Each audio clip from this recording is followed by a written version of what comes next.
This is the building of the Christian school in Sheldon, starting in, I think it was 49, somewhere in there. I don't even remember who the contractor was. Every now and then I would stop by and take a few shots of the progress. All 8 of our children graduated from there. The contractor built it, but a lot of the landscaping was done by the school society, let's call it that, because we had to bring in a lot of fill dirt to slope the ground away from the school building itself. And I think there will be some pictures of that going on.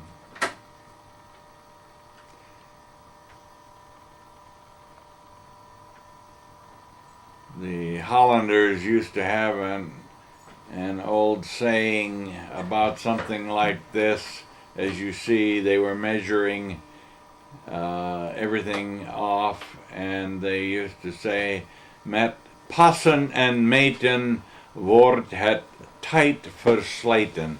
That is, with measuring and things like that, why time passes quickly, or is eroded quickly. These were a couple of the people. Here's some of the society members, all in the background. This one looking at the camera is old Mr. Balt and Mr. Van Beek, and the shirtless one is Johnny Holtrup. Ed Smith in the background. There's my dad. There's some of the young upstarts. Andy Zylstra.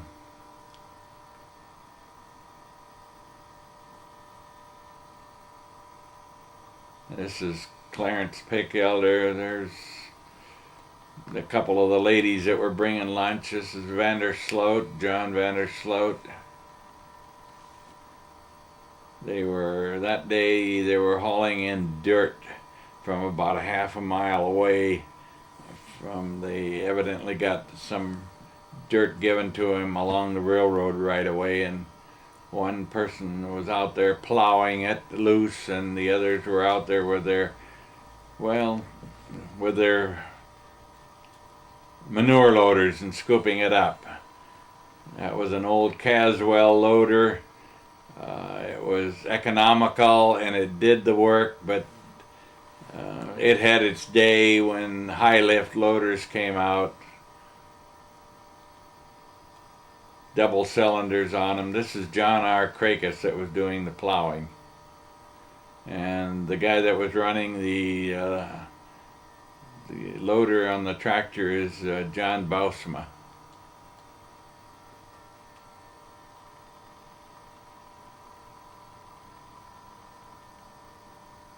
That was when the days when everybody pitched in a little. Money was hard to come by, and this way we could cut a lot of corners in the construction of it. There's looking this way is holding up the cup is Dan Hoekstra, and John Vandersloot is picking up his lunch. The ladies in the background are, on the left is Mrs. Oh, now it's on the right, Mrs. Fred Krakus, Joe Smith, and Martha Zylstra. This is John R. Krakus in his youthful days. And there's Bob Peckelder. He didn't want to turn around, so we caught him anyway and made him face the camera. Seems like people are gun shy. Now it's Jack Kleinwalchink that was running the loader. You can see our primitive methods of hauling the mud anything that would carry some was used. Don't do things like that anymore. Call up the contractor and he comes out with a great big load of dirt. 10 yards or whatever a gravel truck holds. When they got there, they had to pull the sides off of that trailer in order to drop the dirt off. Here's a couple people with old Ford tractors, and there's the school logo or whatever you want to call it. Little by little, the building comes together. You often wonder when you see pictures of those old temples that were built hundreds or thousands of years ago, how on earth did they get them up there?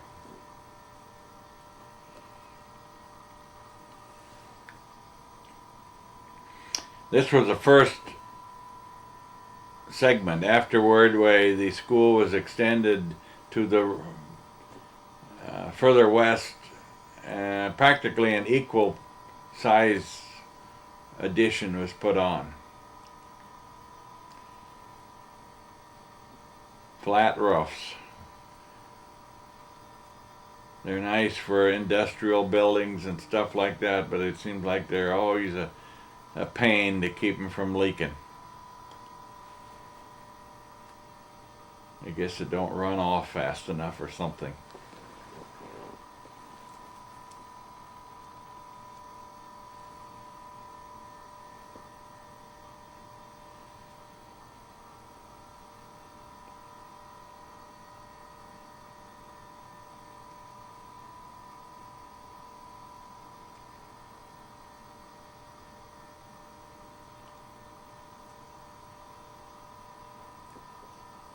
Don't even remember how many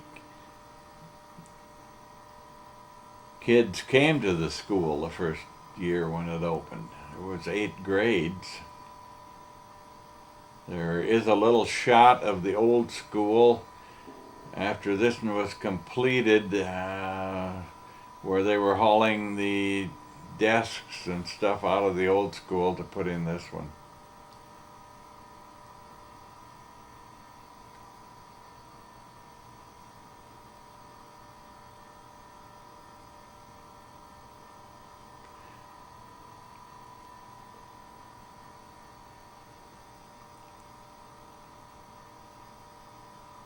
It was always quite an art to lay block and brick. If you know how to do it, I guess it was a good occupation. If you had the right person to mix the mortar.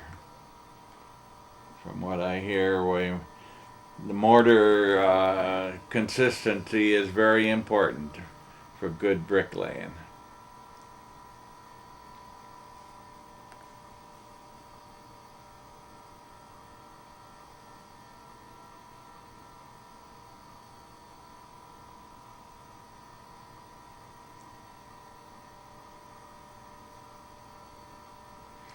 Now they were moving in some of the school school furniture.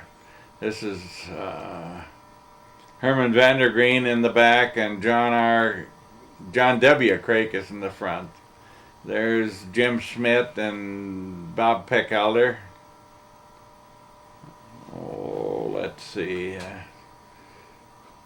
Can't catch them who they were.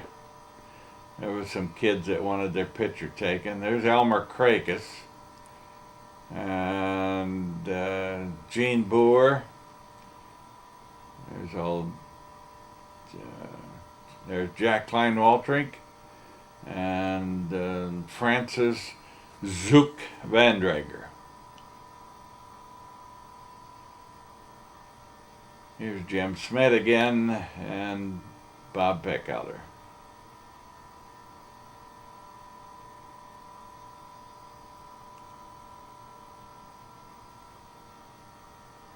There's Jerry Vanderpool, Krakis and Vandergreen with a couple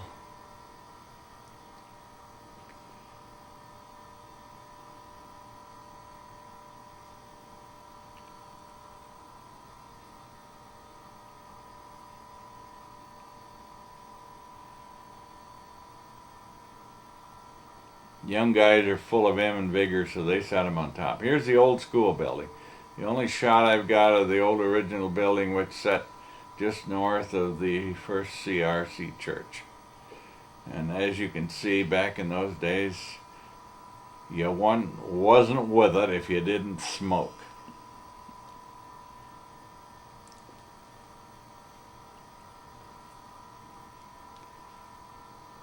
Here's a couple of ambitious of the littler generations. Gary Cracus on the other side and Howard Vandergreen on this side.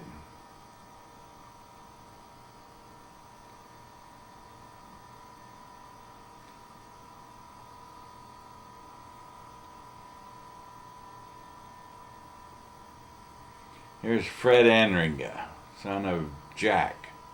And I think the back one was Zelstra. who? Zelstra. Oh yeah, Jack Zylstra, right. There's Mrs. Dykstra. What was his first name? Ralph Dykstra.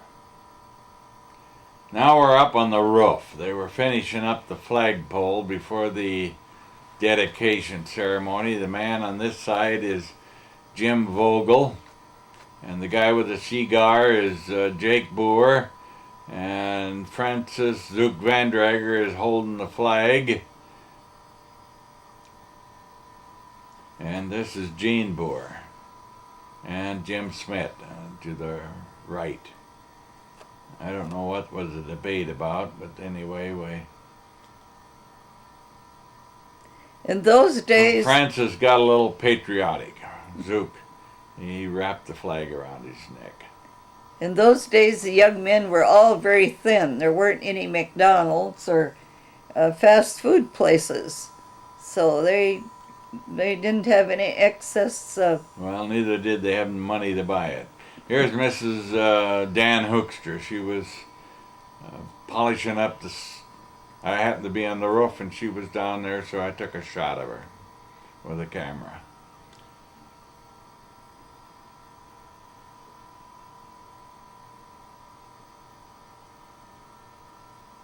The flag raising pretty Yeah. soon. I don't know. Did they put the flag up that day? Right then? Here's Jack Kleinwaldron comes up on the roof. I don't think they raised the flag there because Vogel was putting on the aluminum paint, so I think they waited with it.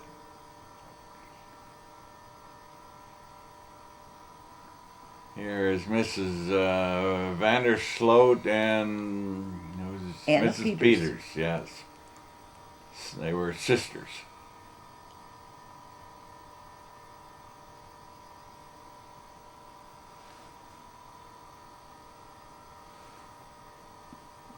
No, they really got ambitious when they seen their picture was taken. Here's some more ladies in the west side polishing up the pianos, getting ready for the day of dedication, if that's what you want to call it.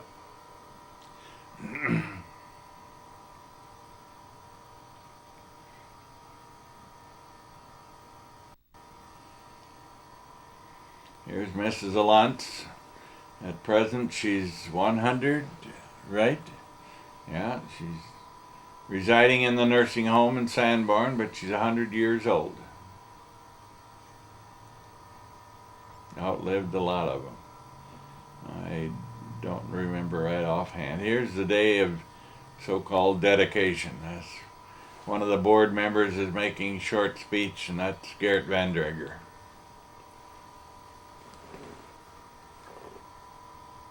You can see in the background the old home garages that belonged to what is now the Christian Retirement Home.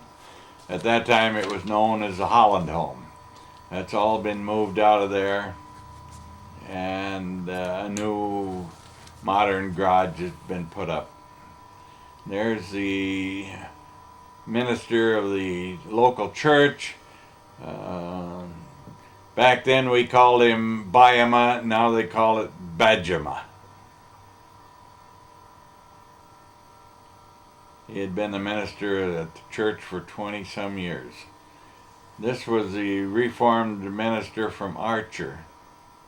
I don't know what the occasion was that he was there, unless it was the fact that one of the first Christian schools in the area was started by the Reformed Church in Boyden.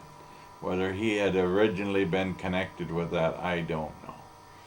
And here's our present pastor that took the place of Pastor Bajema, and this is John Griffune. And he always had 3 points to his sermon, or his speech, and there he's pointing them out.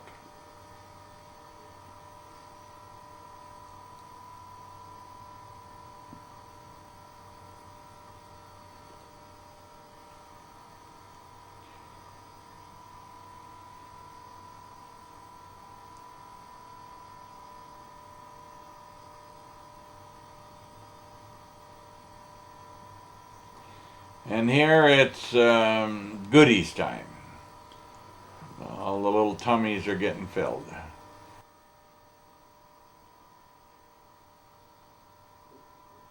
To begin to name all the kids would be just about hopeless. Some of you will probably recognize them.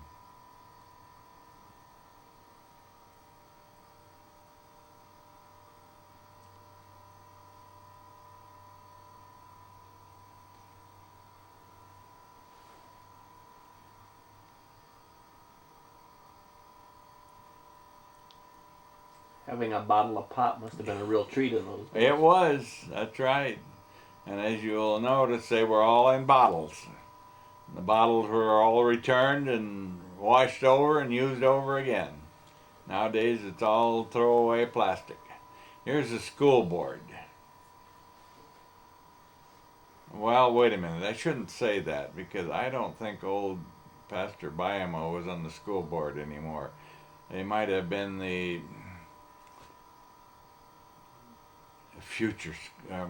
a previous school board. Ray Elgersma was in the wheelchair. I think this was the present school board. Elza Balkema, John Vandersloot,